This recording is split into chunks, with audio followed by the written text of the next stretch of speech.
নেশা বা মাদকাসক্তিতে জড়িয়ে যাওয়া খুবই সহজ, কিন্তু এই অন্ধকার জগৎ থেকে বের হওয়াটা একটু কঠিন। কিন্তু মনে রাখবেন, এটা অবশ্যই সম্ভব। বিগত কয়েক পর্বে আমরা মাদকাসক্তি থেকে বের হওয়ার প্রাথমিক ধাপগুলো নিয়ে কথা বলেছি। আর আজকে আমরা জানবো সেই যাত্রার সবচেয়ে গভীর এবং রূপান্তরমূলক একটি ধাপ সম্পর্কে, যাকে মাদক মুক্তির চতুর্থ ধাপ বলা হয়। চতুর্থ ধাপটি মূলত আত্ম উন্নয়নের একটি যাত্রা। প্রিয় দর্শক, স্কুল অফ লিভিংয়ে আপনাদেরকে স্বাগতম। চতুর্থ ধাপটি মূলত নিয়ম এবং কাঠামোর মাধ্যমে আত্ম উন্নয়নের ধাপ।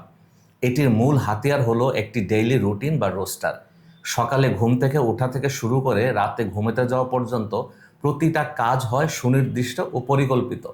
কেন এই কাঠামো? এর কারণ হলো মাদকাসক্তি আমাদের জীবনকে বিশৃঙ্খল করে তোলে।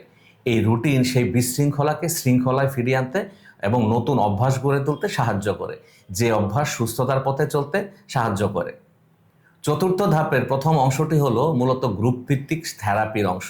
এই গ্রুপ ভিত্তিক থেরাপিটা হচ্ছে খুবই প্রয়োজনীয় একটা বিষয়। আর এই প্রয়োজনীয় বিষয়টা শুধুমাত্র নিরাময় কেন্দ্রে সম্ভব হয়। আর এই জায়গাতে আসে নিরাময় কেন্দ্র বা রিহ্যাব সেন্টারের প্রয়োজনীয়তা।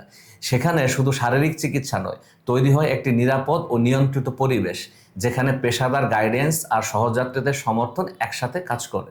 কিন্তু শুধু রুটিন নয়, এই ধাপে আরও থাকে গভীর মনস্তাত্ত্বিক কাজ, যেমন assessment, counselling, self inventory, intervention ইত্যাদি। সাথে ঠেকানো হয় relapse management, stress management, anger ম্যানেজমেন্টের মতন গুরুত্বপূর্ণ দক্ষতা। এগুলো কোনো এক্সট্রা কার্যক্রম নয়, এগুলোই হলো সেই টুলকিট যা একজন আসক্ত ব্যক্তিকে শেখায় কিভাবে মাদকমুক্ত থাকতে হয় এবং জীবনকে নতুনভাবে মোকাবেলার প্রশিক্ষণ দেয়।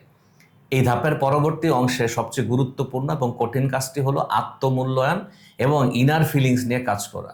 নিজেকে জিজ্ঞাসা করা, আমার মধ্যে কি কি দোষ ত্রুটি রয়েছে? আমার মনে কি কারো প্রতি কোনো ক্ষোভ লুকিয়ে আছে? আমি কি কোনো না কোনো না বলা কথা, আত্মকষ্ট বা ট্রমা বয়ে বয়ে বেড়াচ্ছি?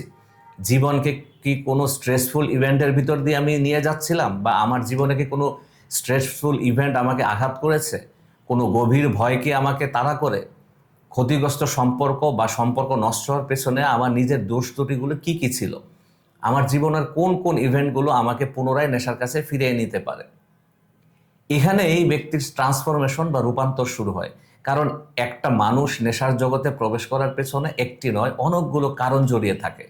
আর চতুর্থ ধাপ হলো সেই কারণগুলোর গভীরে গিয়ে সেগুলোকে চিনতে, বুঝতে পারা এবং সেখান থেকে মুক্তির প্রক্রিয়াটা শুরু হয়। তাই চতুর্থ ধাপটি নেশামুক্তির জন্য সবচাইতে গুরুত্বপূর্ণ।